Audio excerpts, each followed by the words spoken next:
여러분, 삶은 계란이 완전 식품이고 최고의 건강식이라고 믿어서 매일 아침 챙겨 드시는 분들 정말 많으시죠? 저 역시 환자분들께 단백질 보충을 위해 계란을 권해드려 왔습니다. 그런데 60세를 넘기면서부터는 상황이 완전히 달라집니다. 젊을 때는 아무 문제 없던 그 계란이 나이가 들수록 특정 음식과 함께 먹는 순간 혈관을 막고 신장에 부담을 주는 도구로 변할 수 있다는 사실 알고 계셨나요? 많은 분들이 계란은 무조건 몸에 좋다는 생각으로 습관처럼 드시지만 노년기의 몸은 더 이상 예전과 같지 않습니다. 특히 60대 이후에는 위산 분비가 절반 가까이 줄어들고 소화 효소의 힘도 눈에 띄게 약해집니다. 마치 오래 사용한 기계가 예전처럼 빠르게 돌아가지 못하는 것과 같습니다. 이 상태에서 성질이 맞지 않는 음식들이 한꺼번에 들어오면 위장은 그 일을 감당하지 못하고 그대로 멈춰버립니다. 소화되지 못한 음식은 뱃속에서 독소를 만들고 그 독소는 혈관과 신장을 서서히 공격합니다. 오늘 이 시간에는 바로 그 위험한 조합, 특히 계란과 함께 먹으면 문제가 되는 음식들에 대해 차분하지만 분명하게 짚어드리려고 합니다. 끝까지 집중해 주세요. 여러분의 아침 식탁을 지키는데 정말 중요한 이야기입니다. 우리 몸의 위장은 단순히 음식을 담아두는 주머니가 아닙니다. 아주 정교한 화학 공장에 가깝습니다. 우리가 먹는 밥과 반찬, 단백질과 지방은 위장 속에서 서로 섞이며 끊임없이 화학 반응을 일으킵니다. 젊을 때는 이 공장의 처리 능력이 워낙 뛰어나서 조금 나쁜 조합이 들어와도 억지로 분해해서 밖으로 내보낼 수 있었습니다. 하지만 60대가 넘어가면 이야기가 달라집니다. 위산 분비량은 줄고 단백질을 분해하는 효소의 힘도 약해집니다. 이때 성질이 맞지 않는 음식이 동시에 들어오면 위장은 아예 처리를 포기해버립니다. 특히 계란처럼 고단백 식품은 특정 성분을 만나면 성질이 급격히 변합니다. 의학적으로는 단백질 변성이라고 부르는데 쉽게 말해 시멘트가 굳어버리는 현상이라고 생각하시면 됩니다. 이렇게 굳어버린 덩어리는 강력한 소화 효소로도 녹지 않고 위장 안에서 돌처럼 남게 됩니다. 이것을 위석이라고 부르는데 말 그대로 위 속에 생긴 돌입니다. 이 돌은 위벽을 긁어 심한 통증을 유발하고 독소를 만들어 혈관과 신장에까지 악영향을 줍니다. 문제는 많은 분들이 이 신호를 단순한 노화로 착각하고 넘긴다는 점입니다. 이제 본격적으로 첫 번째 상극 음식을 말씀드리겠습니다. 바로 가을이면 누구나 즐겨 드시는 감입니다. 홍시, 단감, 곶감까지 모두 포함됩니다. 달콤하고 부드러워서 소화도 잘 될 것 같고 삶은 계란과 함께 먹으면 든든한 아침 식사가 될 것 같죠. 하지만 의사의 입장에서 보면 이 조합은 노년기 위장의 가장 위험한 선택 중 하나입니다. 감에는 탄닌이라는 떫은 맛 성분이 풍부하게 들어있습니다. 이 탄닌이 계란의 고단백질과 만나면 위장 속에서 시멘트처럼 딱딱하게 굳어버립니다. 특히 아침 공복 상태에서는 미산 농도가 높아 이 반응이 훨씬 더 빠르고 강하게 일어납니다. 실제로 제가 진료했던 72세 여성분은 매일 아침 삶은 계란 2개와 홍시 하나를 드시는 습관을 3개월 넘게 이어오셨습니다. 처음에는 더부룩함 정도였지만 어느 날 갑자기 칼로 찌르는 듯한 복통으로 응급실에 오셨고 위 안에는 주먹만한 검은 돌덩이가 자리 잡고 있었습니다. 그 돌은 암이 아니라 계란과 감이 만들어낸 위석이었습니다.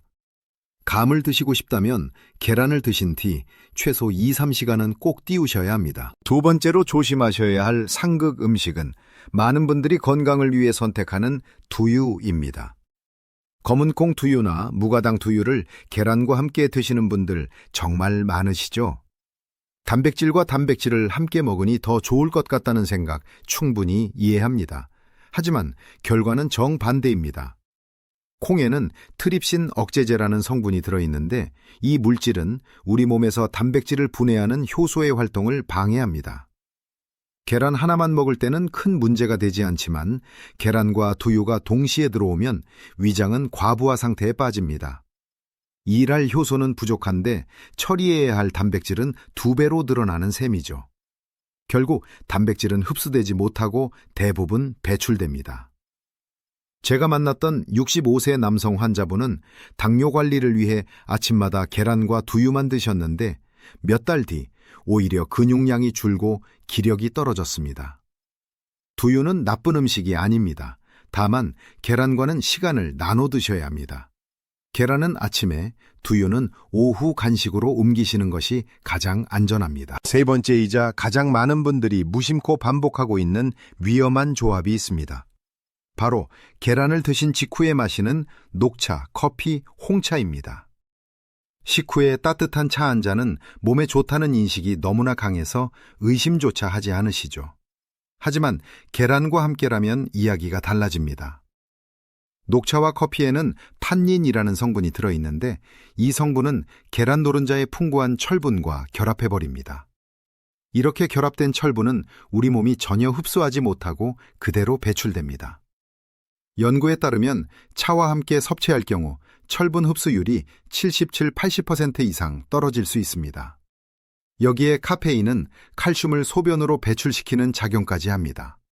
결국 계란으로 철분과 칼슘을 보충하려던 노력이 모두 허사가 되는 것이죠. 실제로 70대 여성 환자분 중에는 20년 넘게 계란과 녹차를 함께 드시다가 철분 결핍성 빈혈 진단을 받은 분도 계셨습니다. 계란을 드신 후에는 최소 2시간, 그 시간만큼은 차 대신 물이나 보리차를 선택하셔야 합니다. 자, 여기까지 들으시면서 마음이 무거워지신 분들도 계실 겁니다. 그럼 도대체 계란을 뭘이랑 먹어야 하느냐 하고요. 걱정하지 마세요. 지금부터는 계란을 독이 아니라 진짜 보약으로 만들어주는 이야기입니다. 계란은 여전히 중노년기 근육과 혈관 건강에 꼭 필요한 식품입니다. 다만 혼자서는 조금 부족하고 좋은 짝을 만났을 때 그 힘이 배가 됩니다. 첫 번째 짝꿍은 방울토마토입니다. 토마토의 붉은색을 내는 리코펜은 혈관을 청소하는 강력한 항산화 성분이지만 그냥 먹으면 흡수가 잘 되지 않습니다. 이때 계란 노른자의 지방이 리코펜을 감싸 흡수율을 몇 배로 끌어올립니다. 두 번째는 브로콜리입니다. 계란에 없는 비타민C와 식이섬유를 채워주어 변비와 면역력 저하를 동시에 막아줍니다. 이렇게 계란은 올바른 짝을 만날 때 비로소 완전 식품이 됩니다. 세 번째로 계란과 궁합이 좋은 음식은 아보카도입니다. 많은 분들이 지방이 많다고 피하시지만 아보카도의 지방은 혈관에 쌓인 나쁜 기름때를 정리해주는 불포화 지방산입니다. 계란 노른자의 콜레스테롤이 걱정되셨다면 아보카도와 함께 드실 때 그 부담이 크게 줄어듭니다. 네 번째는 우유입니다.